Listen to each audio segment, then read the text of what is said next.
Sorry.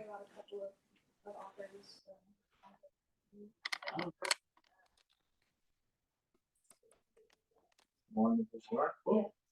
Are you reading the ethics of ambiguity?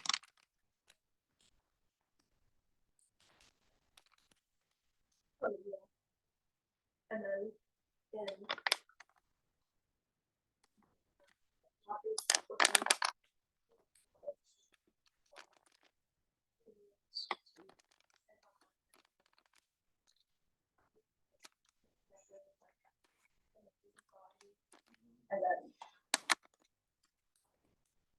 That's good. That sounds fabulous. Yeah. Right. We need a new one. Did you read any Judith Butler? Yeah. The theory of performative assembly. Notes towards the performative theory of assembly. One of the chapters from it. Yeah, I think it was chapter 2. Yeah. Bodies and alliance, or some politics of the street. Yeah, that's a good chapter. Yeah. That's what we read in our class. I really like her thoughts. She writes them very complicated. Yeah. Thoughts complicated. Talking about politics isn't easy. It's not straightforward.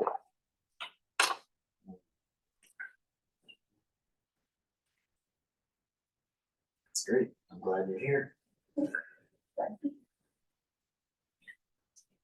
Do you think Judith draws from Nietzsche a lot? Judith Butler? Yeah, like draws from Nietzsche. Yeah, definitely. Yeah, through Foucault too. Mm-hmm. Yeah. Yeah, she's always incorporated. Hey, what's up? Okay. How's it going, Frank? Good. Are getting out of the house with the baby. There you go. So you have a PC type. Yes. Type of It has an HD. yeah, it has HDMI, right? And then I have the Zoom information if you haven't. Is that, do you have this one or do you have straight HDMI? Oh, I know it's like my hat's micro. This should be a real one.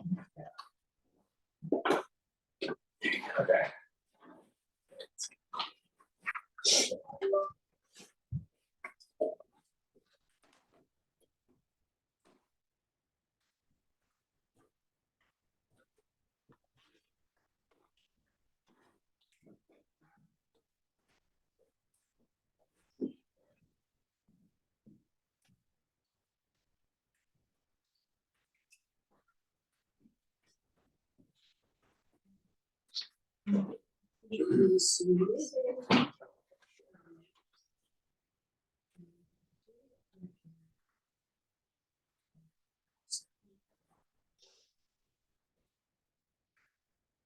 You got password.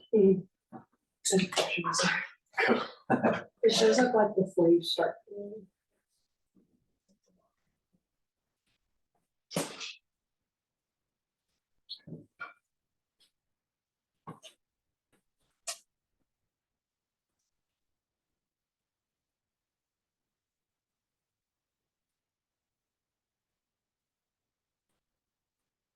If you go to the open browser, it'll make you look good. Okay.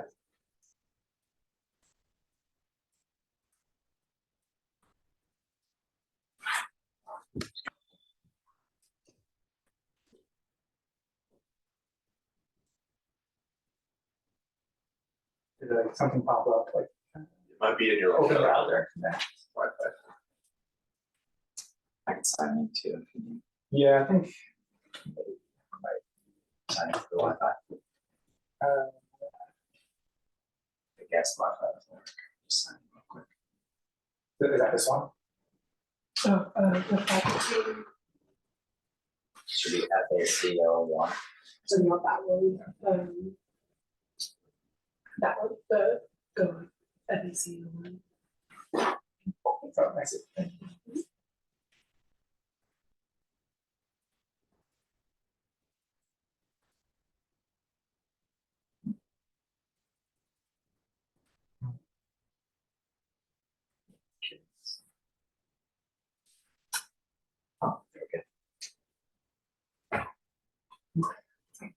Is Megan coming? Yeah, water would be great. Thank you.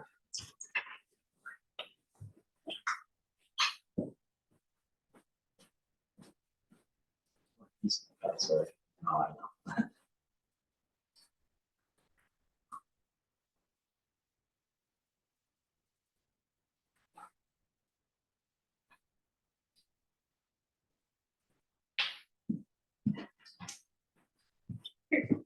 Thank you so much.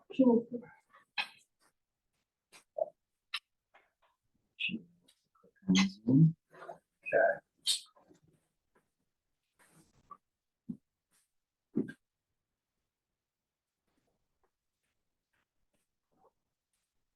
Sure. Yeah, I just turned this off so while he was walking out. Alright, so shall I move on? Yeah, so it's 8:45, 3820 9148. And then that's it for the meeting. The ask code is 243934.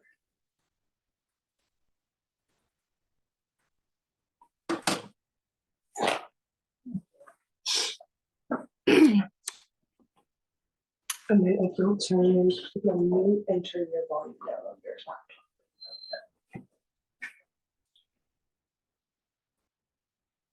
So, Mhm. And so okay. You'll have to join audio. Recording in progress. So,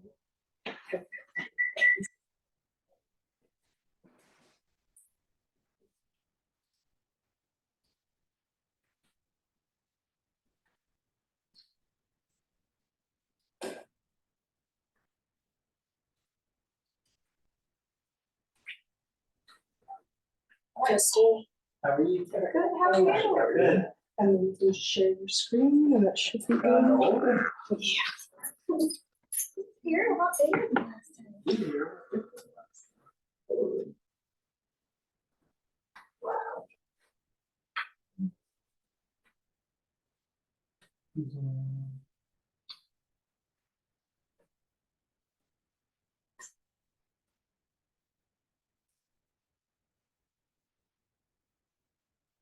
Perfect.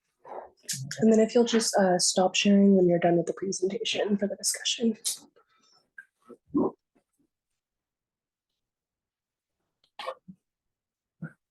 awesome. So we're going to welcome Dr. Frank Cabrera. Thanks for coming.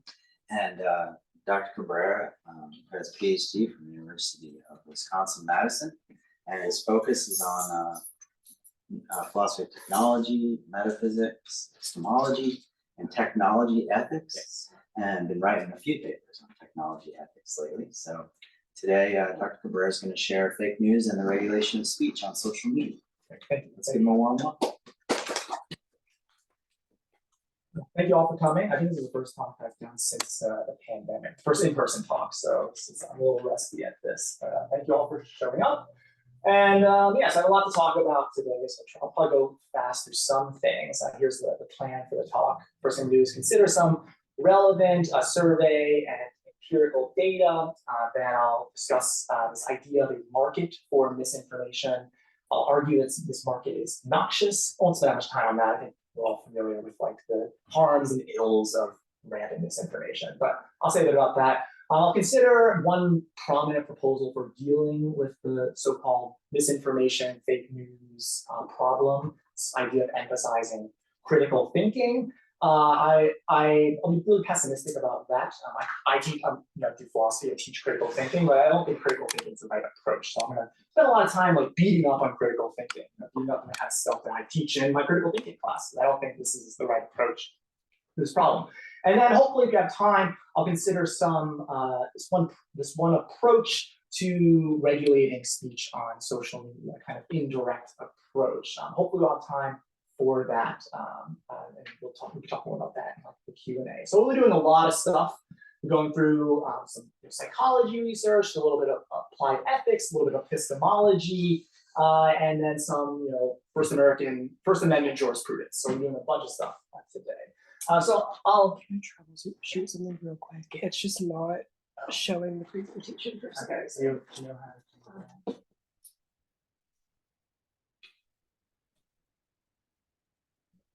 Yeah.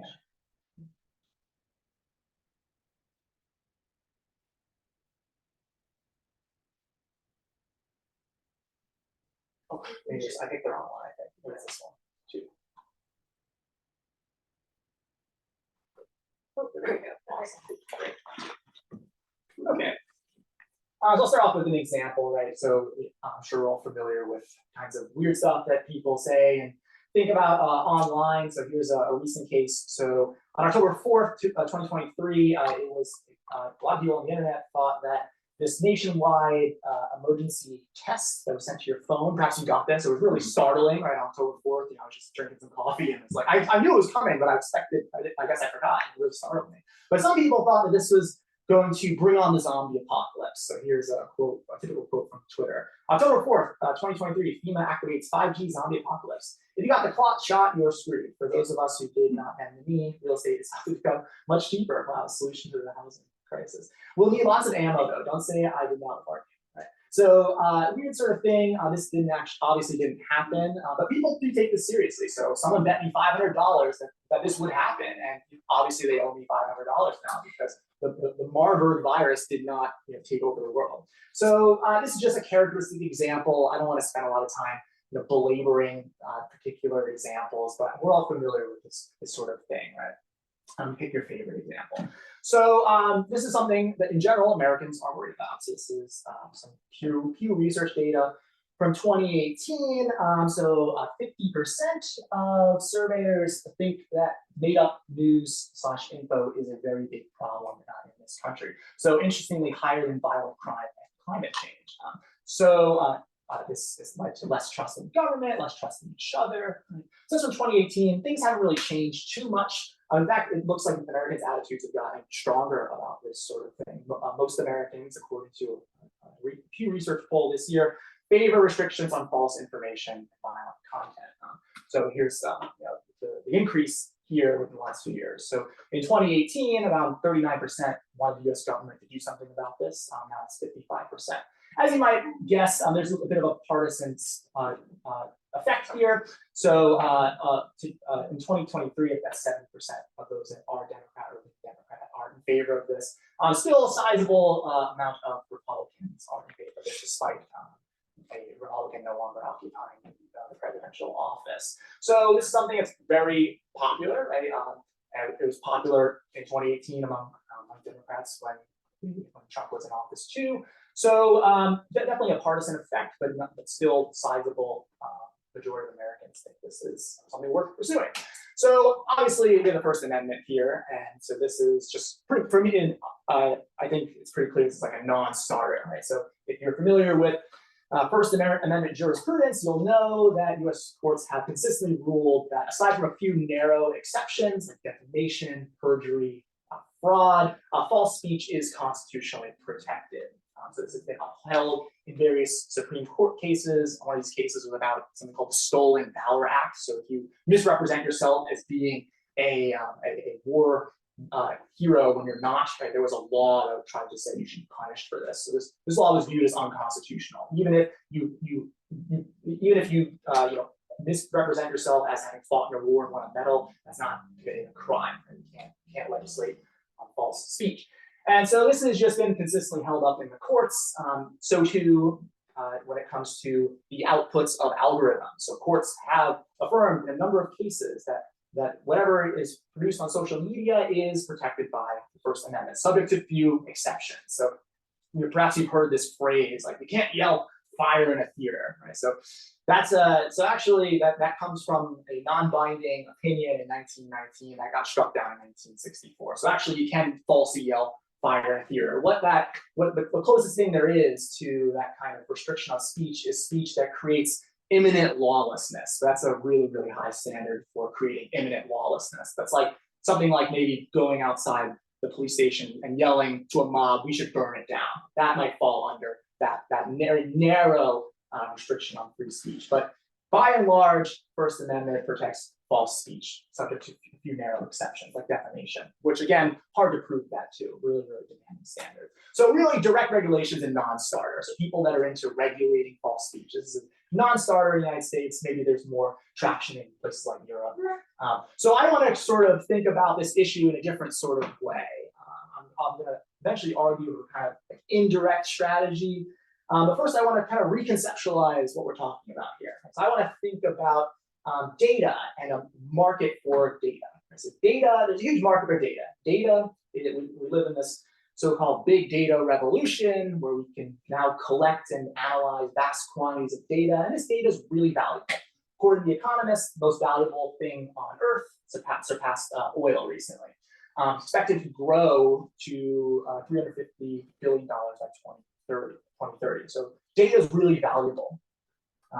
Which is why social media sites and apps will let you use their services for free, right? This is one of the key sort of conceptualizations I want to make here. Like when you type in your data, and when you agree to the terms of service online, you're engaged in an economic transaction. Right? You're giving up a valuable commodity for the use of some service, and you're not really using it for free. And so this is a key point here. Right? This is an economic transaction. And lots of economic transactions are taking place with respect to data. There is a data market wherein we're all participants. And we don't really think about it, but we really are participants in this really growing market for data. So this data is useful to social media sites. They'll give us lots of free stuff in order to for them to get our data. GoodRx will give you discounts on pharmaceuticals for giving them your health data. Right? So this data is very valuable. It's gathered, it's used for predictive purposes. Right? The social media sites know what they'll click on, and they can use this for targeted advertisement. Right? Companies will pay to advertise in social media, right? And if they know a lot about your browsing habits, they can generate more ad revenue. They can keep you on the app, therefore showing you more ads. They'll know what sorts of things you'll want to click on. That directs traffic to the sites that these advertisers pay for. Right? So I think many people are familiar with this. Right? We're all familiar with being targeted advertised in weird sorts of ways, Right? So there's a whole market for this, and importantly, false misinformation, fake news, whatever you want to call it. I'm going to be pretty loose with the concept here. By misinformation, I mean something really, really broad. So either intentionally false information, unintentionally false information, satire that's regarded as true, deep fakes, AI-generated images that people think are real, all that stuff. I'm just going to call misinformation. So there's some research on this and how fast it spreads, and it does spread faster than the truth. Right? And there's lots of attempts to explain this, but one reason why this is, I think, one plausible explanation is that a lot of misinformation is really exciting, really sensationalized, really scary, right? On October 4th, the 5G is going to bring on the zombie apocalypse. That's really exciting. I got me to click on it, right? So that's part of the explanation. Shortly, I'll say a bit more about what explains this soon. But so fake news plays an important role in the data market in generating ad revenue, because it's a thing that gets our attention, gets us engaged, gets us to click on things. Right?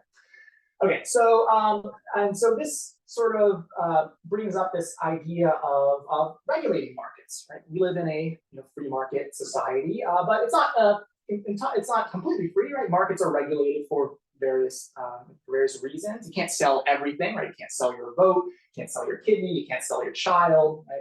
So there's lots of things that are regulated when it comes to market transactions, lots of things, lots of regulations on markets from time to time. So I like this framework by the philosopher Deborah Sachs for when a market ought to be regulated, right? So she highlights 4 reasons why you might want to regulate a market, right? Why you might want the state to interfere to modify the way in which the market is working. So if the market leads to harms to individuals, that's one reason, maybe not decisive, but a reason to regulate the market. If the market leads to harm to society, it's a reason to regulate the market. If the market preys on a weak agency, that might be one reason to regulate the market. So you can think of maybe predatory lending as a kind of thing that might prey on weak agency. Some of these lending agreements are really complicated. You get people to agree to things they don't actually, they wouldn't, upon due reflection, agree to because it's really complicated stuff. You might have some the state interfere to regulate the market in that sort of way. Markets that also prey on vulnerabilities. Some people say this a lot when it comes to the market for kidneys. Right? We don't want to have a free market for kidneys because then only the vulnerable will be giving up, the kidney for it in the kidney market. So these are reasons why one might regulate a market. So Sachs points out that all markets, to some degree, manifest these problems. And so really, it's going to be tricky to decide when it is that the problems are big enough to warrant regulation. So she argues that the state stepping in should only occur if you can't fix the problem with the market by other means, right? So what I want to say is that there's a market for misinformation, a market for fake news. It seems to me to manifest these sorts of harms. Health misinformation played a large role in the pandemic. There's that misinformation can also lead to family members getting sucked into conspiracy theories, and there's like support groups for people that are really into QAnon, for family members for those who are really into QAnon. So lots of harms when it comes to misinformation. A lot of people worry about the effect of misinformation on a functioning democracy. That's a harm too. So I think there's lots of harms one might point to, right, that might get someone thinking about regulating this market. But of course, ideally, from the standpoint of someone that's into free markets, you'd want to try to deal with the problem without getting the state involved first. Right? And so one strategy that you might appeal to is to say, well, we just need more critical thinking. This is a thing you see a lot in the news. You see academics argue this sort of thing. It's the kind of thing you can say and get a whole group of professors to nod and say, yes, of course, we do need more critical thinking. Right? So this would be one approach to trying to deal with this problem that doesn't involve the state, right? We just need to educate people better, give them the tools to avoid falling down the trap of online misinformation. So I call this sort of view the critical thinking response. And what goes along with this response is a particular explanation for why it is that people are believing fake news, right, or online misinformation. The idea is that we have epistemic vices. Right?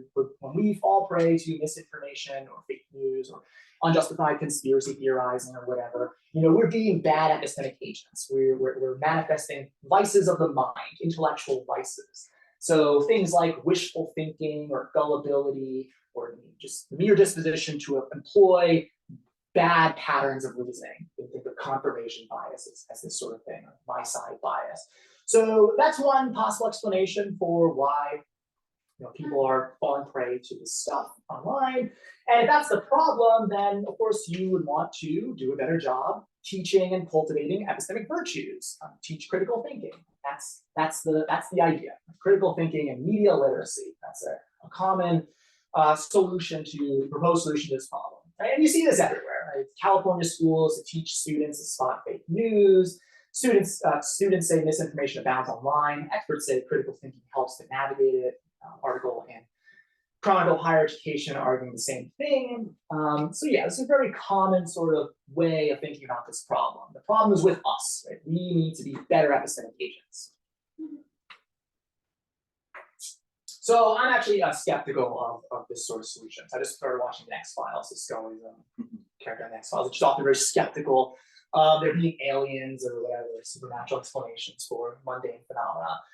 So I'm going to channel Scully here. So I don't think critical thinking is really the right approach here. And I think there's a lot of reasons why this is, and a lot has to do with sort of just the limits of critical thinking. So when I teach critical thinking, what am I teaching? I teach fallacies, right? Here are the bad patterns of reasoning. Don't fall for them, kids. So there's been some criticism of the very idea of logical fallacies and their sort of and the efficacy of teaching them. And I find this one particular argument against them very, very compelling. So here's the argument. So this is due to Martin Boudry and his co-authors. So there's a kind of dilemma here for fallacies, right? On the one hand, right, you can either construe fallacies as deductive arguments, bad deductive arguments. Right? So one fallacy might be the post hoc fallacy, where you reason that A, causes B because A preceded B, right? So that's one alleged fallacy. So if you construe this as a deductive argument, right? A preceded B, therefore, definitely, certainly, necessarily A caused B. Obviously, that's bad reasoning, right? It's not necessarily true that A caused B just because A preceded B. So if that's what the fallacy is, like, okay, but people don't really reason that way in real life. That's kind of no one really does that. When someone says, oh, I believe in homeopathic medicine because when I took it, it made me feel better. They're not giving a deductive argument. They're giving like an inductive argument. They're like, well, I took this before and I felt better. So plausibly, best explanation is that the homeopathic medicine made me feel better. So plausibly, when someone reasons that way, they're giving an inductive argument. But if that's what's going on, then teaching the fallacies doesn't really help, because then you need to sort of evaluate each argument on its own merits. Right. So just to give you an illustration, right? If I find a weird colored mushroom in the forest and I eat it and I get sick, right? Well, the best explanation is the mushroom made me sick. That's a good argument. The homeopathic supporter wants to reason in the same sort of way. Now I want to say that the mushroom case is a good case of causal reasoning. The homeopathic case is a bad case of causal reasoning. But the teaching fallacies isn't going to help us sift the bad from the good instances of this kind of argument. It really all depends a lot on the background context and the details of the case. And you can easily see this with like ad hominem arguments or appeals to the experts. Right? You should sometimes appeal to the experts. Now, knowing who you should appeal to, what appeal to authority is a good appeal to authority, is sometimes a tough question, especially when it comes to things that are beyond our knowledge or expertise. Or epidemiology, for instance, that's a tricky area, right? Hard to know who the experts are there. So that's to illustrate the point even further. Right? There are good appeals to authority and bad appeals to authority, and knowing what the good ones and the bad ones are is not an easy matter. And really teaching the appeal to authority fallacy is not helpful. Sometimes it can be harmful. Maybe someone armed with their list of fallacies goes into a debate and they just start being really annoying, right? So I think the whole fallacy approach is kind of can be very unhelpful and definitely doesn't solve the problem. So that's one thing we teach in critical thinking. Sometimes we also teach, just straight up, inductive and deductive logic, and I like this stuff. Part of my research involves, probabilistic reasoning. But again, I don't think this is going to help. Right? Teaching people Bayesianism, teaching people Bose Conan's abstract logical argument forms, that's cool and could be helpful in some contexts, but I don't think it's going to help in our case, because I don't think necessarily the problem is that people are failing to follow the rules of inductive logic or deductive logic. The problem isn't necessarily a logical problem. It's sort of like people's starting points. Right? It's like, what are you plugging in to these logical formulas, and what sort of beliefs is it spitting out? A lot depends on the testimonial sources that you find reliable. And so I think here the principle of garbage in, garbage out illustrates this point. And if you start with bad starting points, bad sources, and you plug it into these good inference rules, you're going to get a bad output. Right? So someone who someone could be following the evidence. They could be updating on their background beliefs, but if their background beliefs are just bad to begin with, then they're going to end up in a bad place anyway, even if they consider the evidence. So yeah, I think critical thinking, when it comes to fallacies, when it comes to teaching logic, isn't really going to help. It's not clear to me that the problem is formal or logical. The problem is material. What are people's starting points? What sort of sources do they find reliable?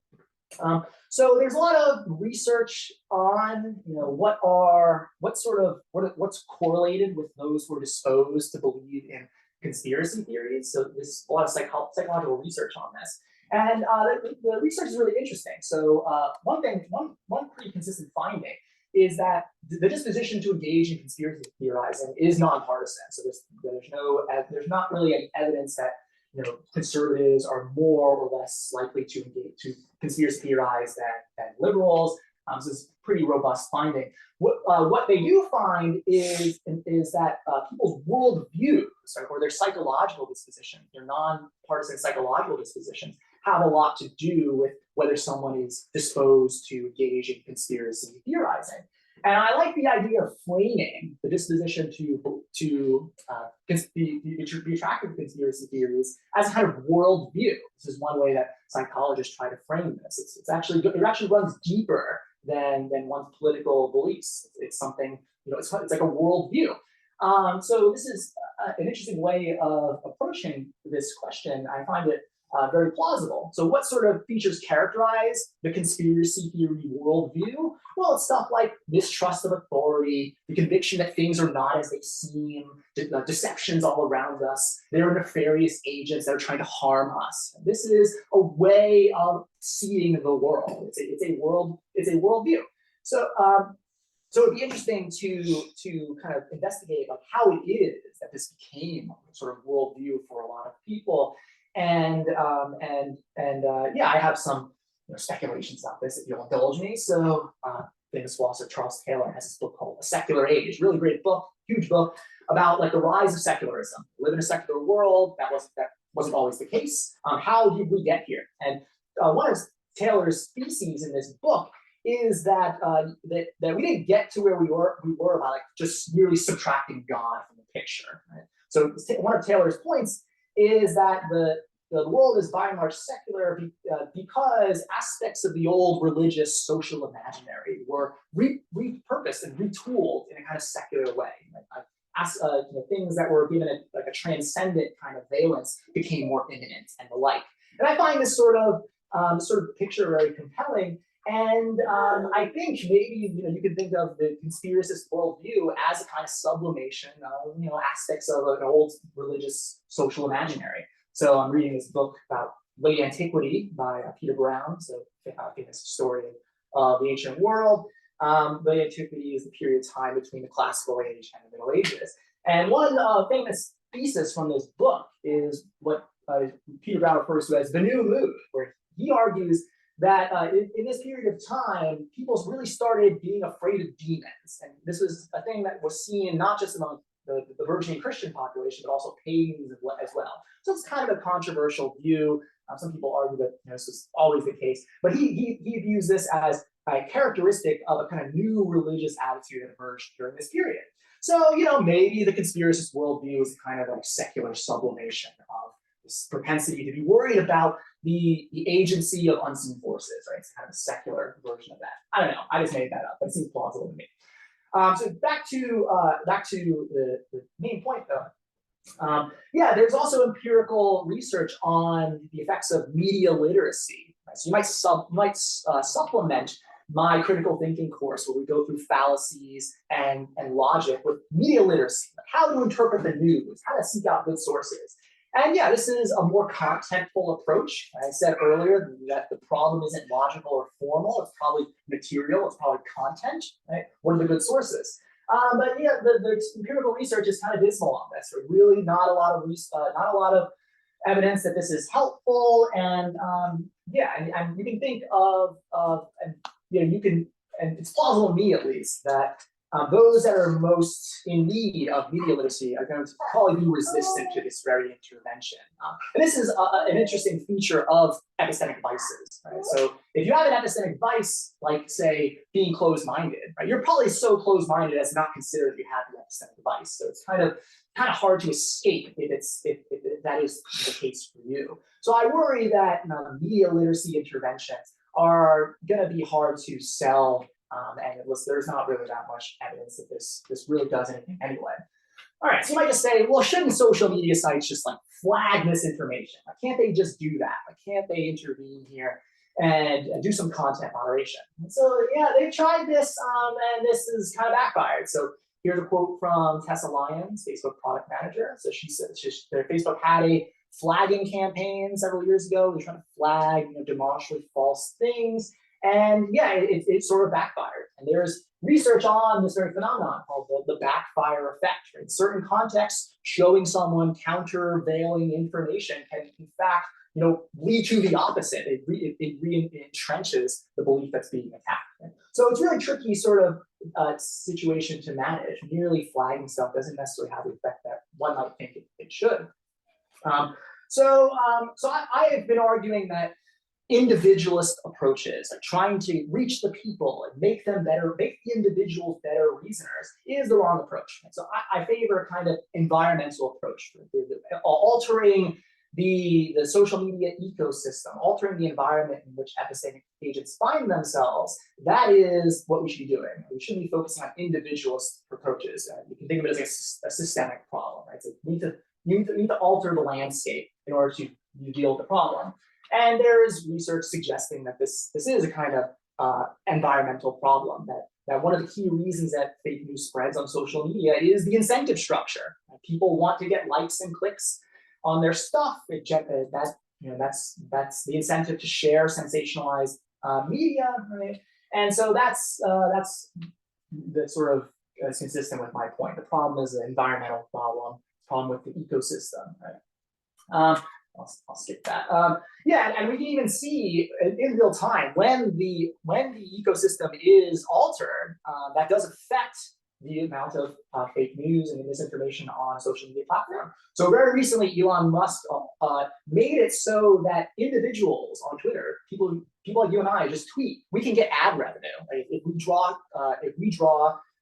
views to our tweets, we can get a share of the ad revenue. So that's just been giving people perverse incentives to share false things, unjustified things, and this has been a serious problem that people have pointed out. Right? One small tweak to the ecosystem led to Twitter basically being a misinformation machine. So yeah, I think this is a noxious market. I do think that interventions by the states are probably necessary in some way if they would be consistent with U.S. law. So I said earlier that direct approaches are a non-starter because of the First Amendment, but there is one approach that's kind of indirect that people have been talking about. So I'll end with mentioning this approach, and I can say more about it if there's interest in the Q&A. So there's this law that sometimes people talk about in the popular press called Section 230. This is passed in 1996. Is been called by the Electronic Frontier Foundation, a digital civil liberties organization, the most important law protecting internet speech, also called the 26 words that created the internet. So the law is very simple. It says no provider, or at least the relevant portion is, it's longer than this, no provider or user of an interactive computer service shall be treated as the publisher or seeker of any information provided by another information content provider.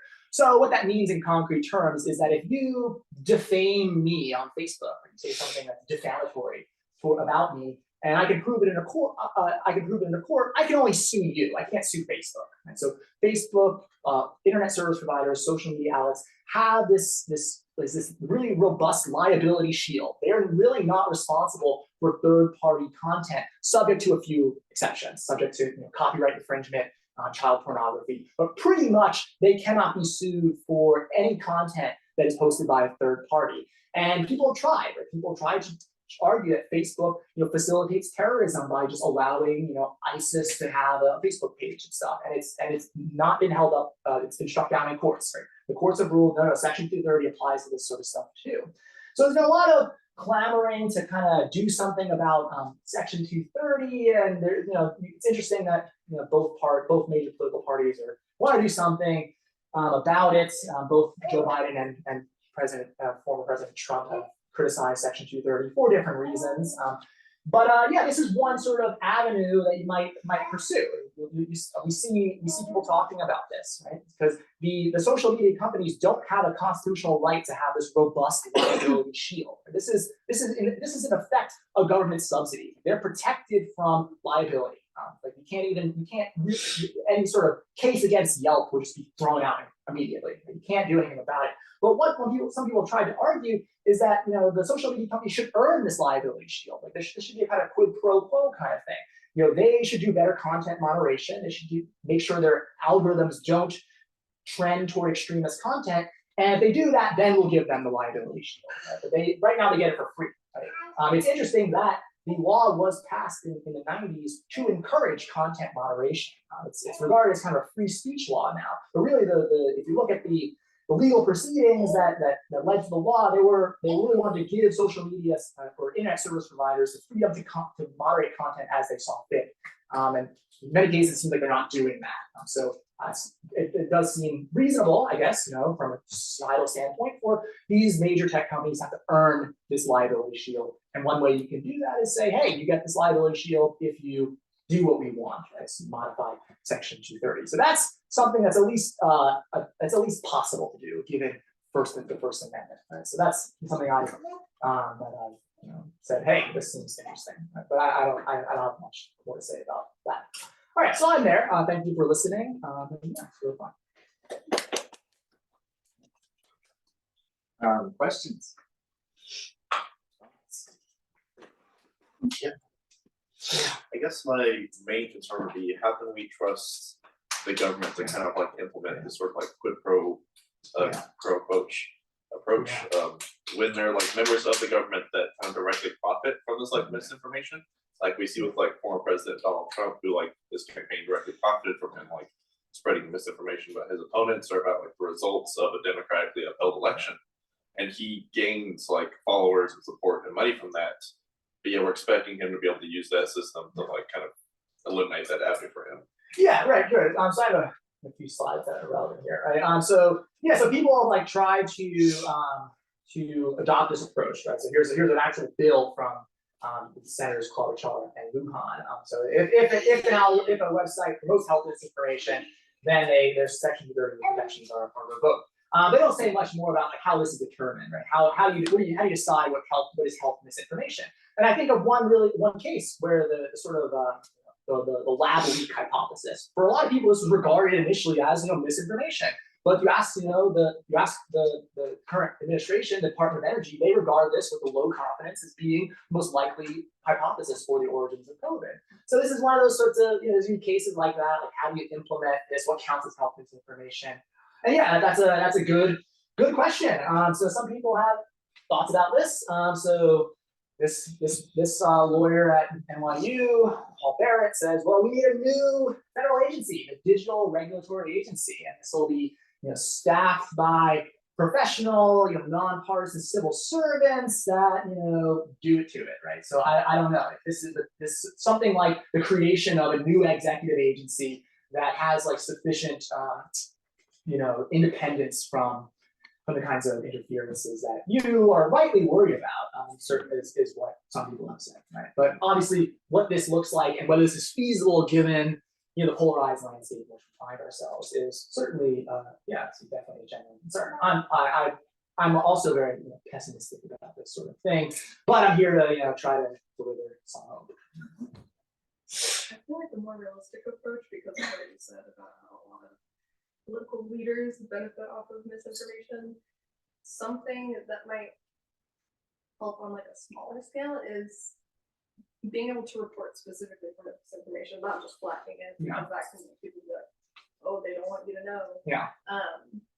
And possibly because free speech doesn't necessarily apply to like a specific platform, like they can take down something that is harmful if they want to. The moderators are there for a reason. So having an ability to report some misinformation and then like a team that checks that and then maybe posts getting removed, or even just more simply like on sites that you can make money off of that kind of thing, just taking away the ability to make money off of things that spread false information. Yeah, right. So I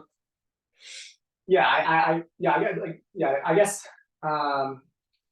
those seem like good strategies. I guess I wonder. So obviously, Elon Musk is going to fight that sort of thing, right? So like like as I argued at the outset, right? This sort of stuff plays a really integral role in like the ad revenue generation. So I mean, if our question is just like a policy standpoint, like what is feasible given the legal landscape, we need to find some avenue to like make that be like legally required, or at least strongly encouraged or strongly incentivized. Because right now, like the outputs of algorithms, there've been court cases where people try to say, well, hey, I don't like what the algorithms are spewing out for various reasons, and this has been regarded as a First Amendment issue. Like Elon Musk can have Twitter be a cesspool of misinformation if he wants. There's no legal recourse there. Like, so what the approach would have to be some kind of incentive to get them to not do that. But right now they have a huge profit incentive. Plausibly, like Elon Musk instituted this kind of general ad revenue scheme where everyone can profit from getting clicks, because Twitter's in the hole of $30 billion. And so this is part of his strategy for covering costs. But yeah, there's gonna be a lot of resistance to anything that's gonna cut into the profit margins. This needs to be some kind of measure instituted in law. Yeah. How is like this proposal for a new agency different from the FCC, and Yeah. why is it that like Yeah. digital media is not part of that? Yes. The So FCC is like you say, Yeah.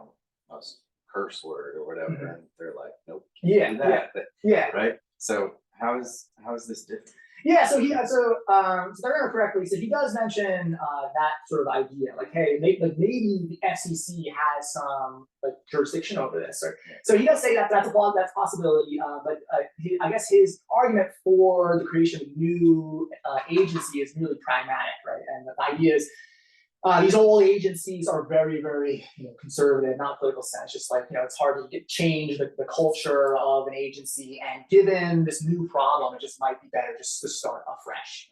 But yeah, he's open to like FTC being the one that oversees this. So maybe given the climate, right, that idea of creation of an entirely new agency is too difficult, and so maybe that would be a better strategy. I'm not sure, but that's his reason. Just the mere fact that these agencies can be a little conservative, have a lot of inertia, and getting them to deal with like this new problem, like algorithmically amplified misinformation. That's a whole new ballgame. You need a whole new agency, a whole new set of experts, new voices here. Yeah, something like that is what he says. Interesting. I guess one question I would have is like, what would we constitute as misinformation? Because like some things carry emotion, like even looking at philosophy, it's like there's all these different ideas, and it's not like one is wrong and the other one's right. Mm-hmm. Yeah, this is a good question. I think there's kind of a dilemma here, and I presented all this because I think it's like trying to do my best case here, but I am very pessimistic. And I think there's kind of a dilemma, right? Because like go back to my initial case, right? The weird 5G apocalypse thing. Yeah, that's like demonstrably unjustified, but like how much effect did that have? Right? I saw some people saying like, oh, my landlord's gonna turn off the power because he's worried about this sort of thing. Maybe it affected some people's lives. But it sort of like didn't really have that much of an effect. So the dilemma is the demonstrably false stuff might be rare and inconsequential, and the kind of middle ground stuff, right? The spin, the kind of misleading things. That's the stuff that's more consequential, but that's the kind of stuff where precisely the worry you have arises. So I was thinking about this today, and I thought like. I think this is really a question for people that know more about how the algorithms work. But I guess if like the algorithms just weren't so aggressive in like getting people to click on stuff, right? Like weren't so aggressive in amplifying things, then yeah, but just like that mere fact might have some downstream effects on the proliferation of misinformation. That's beyond my purview, but I think something like that, like there needs to be like an FDA for algorithms or something like that, like what exactly that'll look like is difficult for me to say. But like my intuition here is that like merely just making them less aggressive, and making it like harder for things to go viral. Like I know that's going to eat into profit margins. Of course, they're going to complain about that. But they're not entitled to. They have no constitutional right to the Section 230 protection. This is a law that was passed in the 90s. It can be modified. It has been modified in various ways, and can be modified again. So that's one hand wavy idea. Yeah. One of the things you brought up and kind of like a diagnosis of this, and when you're talking about like the secular age, is that there's a historical like collective imaginary that we're taken up with. Yeah. When people tell us myths or when people tell us narratives, we sort of adopt them. So I guess like logic and critical thinking is about fallacies, but what about other modes of like critical engagement, like I don't know, Marxist criticism of flawed ideology, or right, or like criticizing, like thinking about delusion, publicly teaching people about delusion and how group delusions are formed, how it is that kind of myths in society or religious ideas can be like group delusion. How do you escape delusion, right? So I'm just like brainstorming possible other ways to think about critical thinking.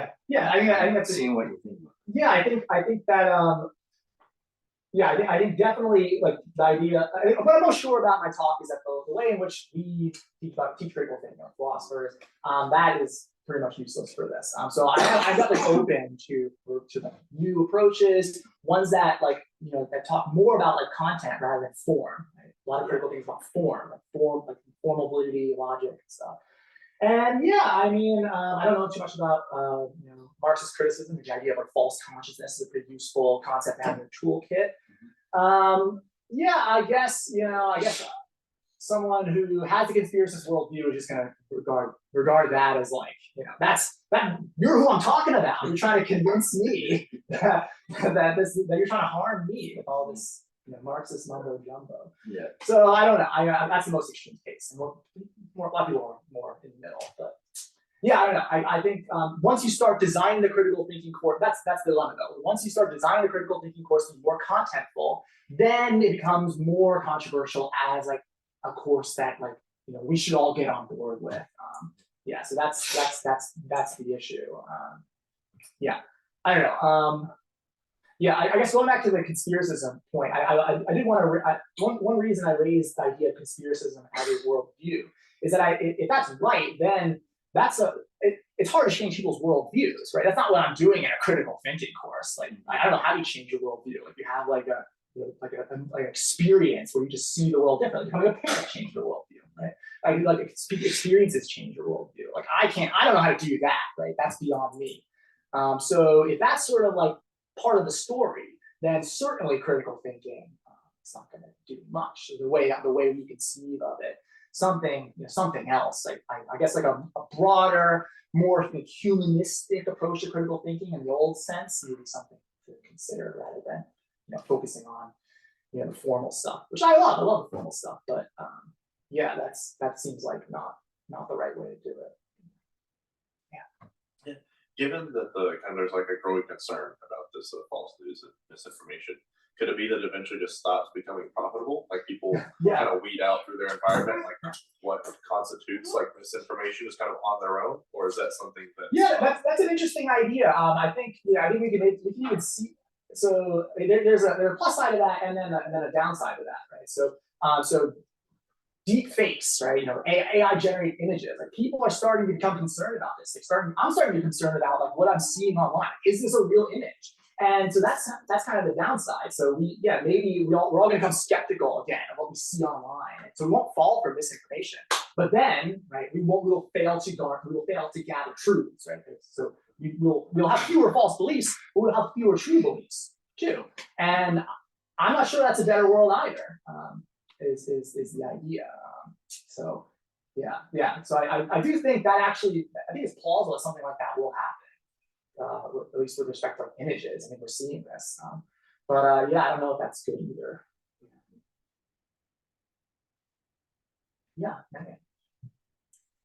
So the new mood is that like strictly or pretty much strictly a US phenomenon? Or do you see it? I don't know. Yeah, I only skimmed the literature on that. I'm not sure. Yeah, I don't know. That's a good question. Yeah, I'm not sure at all. Yeah. I wonder if. I mean, so there's this one famous the Hofstadter, right? The paranoid style or something like that. He says to characterize American politics. I'm skeptical that it's merely an American thing. Yeah. I feel like that'd be related to like government regulations, right? Because I feel like America is really the only or one of the countries to just kind of allow social media to be. It's definitely like freer. Yeah. Like Yeah. Europe had a lot more regulation on like media and data and Mhm. privacy than America. So that's definitely one difference. But you know, yeah, it does like Switzerland have people that believe in the 5G thing? Like, I think probably. Yeah, I guess my question would be, is it like, are there ways of intervening with people's desire to be like free and independent thinkers in this context? Because Yeah. it seems like if it is the kind of non-conscious, like being influenced by sort of myth or folktale or something like that, then how's there a way to show people like, look, you just bought a cliche that everyone else bought, or like you just signed up for something that everyone else thinks. You're not actually thinking for yourself. Yeah. Like that's I don't know if that's a way of like co-opting the or like getting into the idea. Yeah, so some people do say that, like I'm doing my own research, but really everyone's relying on sources, just like the sources differ. And so I didn't talk too much about testimony, but I think that plays a role here too. Right? Like this is a hot topic in epistemology, and it's testimony. You rely on the word of others for a lot of stuff, right? Especially now when knowledge is vast and increasingly specialized. Like most of the stuff that we think is through testimony, and that's okay, right? We can't be like Descartes, where we establish all our beliefs from first principles, right? It can't be like the naive empiricist who only believes what they see. That's not possible for creatures like us. So we do rely a lot on testimony, and so it increases our reach for knowledge, but also that raises a lot of challenges, right? Who should I trust and why? And one sort of limitation here is that, like, to some extent, we end up like trusting people that we think are well disposed toward us and reliable, and like in some respects, like we trust people who are like us, like they say things that I like. Generally, so I'm going to trust them. It's hard. I don't want to overstate this point, but to some degree, we are trapped in our own perspective when it comes to what sources we trust.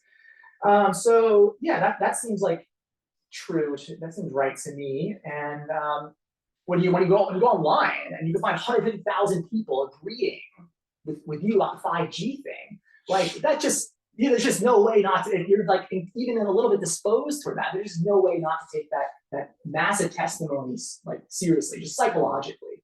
Like we evolved in small groups to take into account the testimony of our people that we live with, and if 10 people in your small group said this is true, you're gonna believe it, right? Now you have 150,000 people saying this is true. Like humans are just not built for that sort of thing. I mean, you're gonna trust it, even if it sounds crazy. Like that also thing that makes the problem difficult. Like it's true, some people think they're free thinkers, and that's like a cliche. And you can say, well, are you really being a free thinker? But no, but some people also say, well, I know someone who knows someone who for whom this crazy thing with the vaccine happened, and like you could find 100,000 people online agreeing with you, like that just makes something click in your head, and then there you go. Right? So I think that the testimony really makes things difficult too, and that's why I think this problem is like uniquely worrisome. Like fake news has always been with us to some degree, and propaganda has always been with us to some degree. The political speeches in ancient Rome were probably filled with propaganda. But I think we're in a uniquely difficult situation because of how many people you can talk to online, how you can find 100,000 people that agree with you, and it's easy to get in strange places when that happens. So, what do you think about the phenomenon? I don't know. One of those. Many people coming together and purposefully, not because they believe it, but because they think it's funny, spreading things that aren't true. Yeah. Do they just spread it because they think it's funny, right? I guess it's the 4chan people, right? So, like one example that has made me question my reality is like a trend that was going around that are like girls talking about how they eat their tampons. I was Oh. just thinking about that. There were so many. Every comment you see is like, oh yeah, and I do this, and oh yeah, and when it does, Yeah. like And it like fully convinced the guys that like women not did only the that. guys though, Right. like, and I've called like young girls who are like, what are you talking about? And me, I'm like, do people do Yeah. this? So what are your thoughts on that? Have you heard of this? I guess I've heard of some, yeah, so I guess something went around on TikTok where like, I guess someone said like, I just found out that my boyfriend thinks about the Roman Empire every day. Is this true? Right? And then like every single man in the world is like asked this question. I actually do think about the Roman Empire every day, but I really am trying to be an amateur scholar. But yeah, so that does happen, and yeah, I guess this is probably just like the aggressiveness of the algorithm. I've heard that the TikTok algorithm is particularly aggressive in amplifying things, and yeah, it's probably good for TikTok, but is it good for society? You know, I'm not sure, right? Yeah. I guess like another thing with TikTok is I feel like people who are critical thinkers and like do know how to not digest that kind of like misinformation, they don't realize that it's happening. Oh yeah. And so it's like I didn't even know that.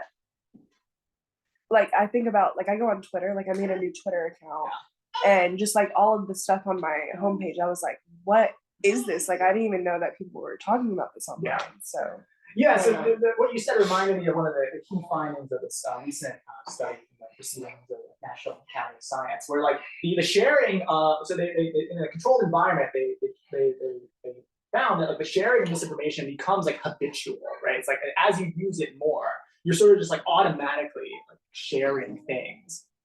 There's certain cues that lead you to share stuff, and it can be like a completely non-conscious sort of thing.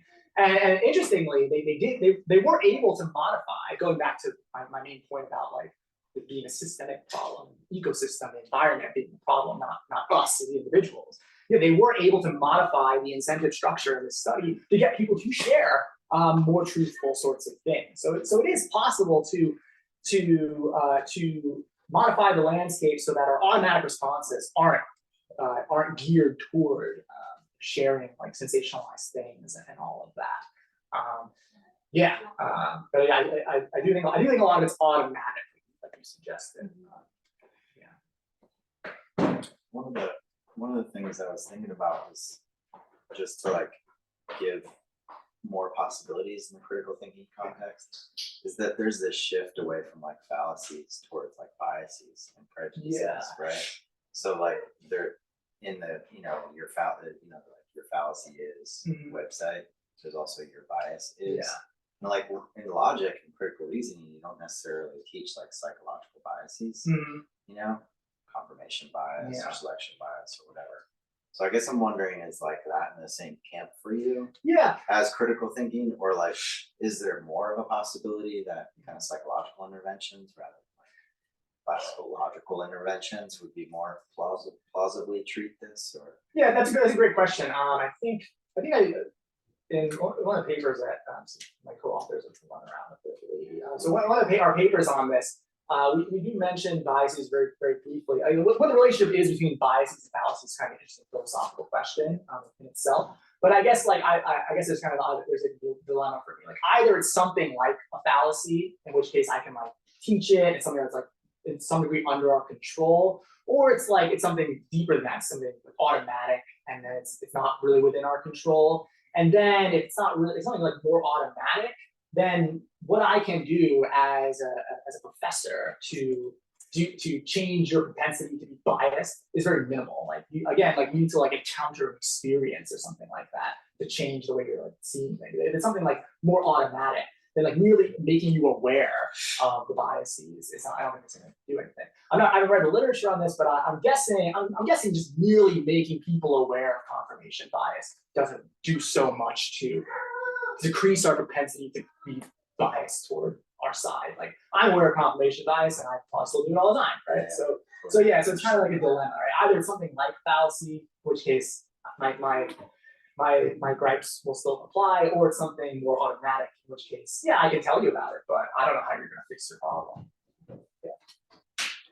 I was just thinking about kind of how I've experienced that with people in my life, like trying to point out maybe a habit Yeah. like that they have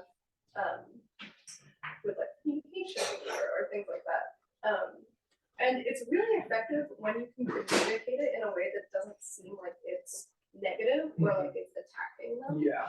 but more so like, okay, these are what I think the steps that happened were, and I think it's important to think about, and I think it's important to think about, you know, what that could mean for, you know, consequences of how somebody feels or how you come off or things like that. I think if it was, it would have to, I don't know.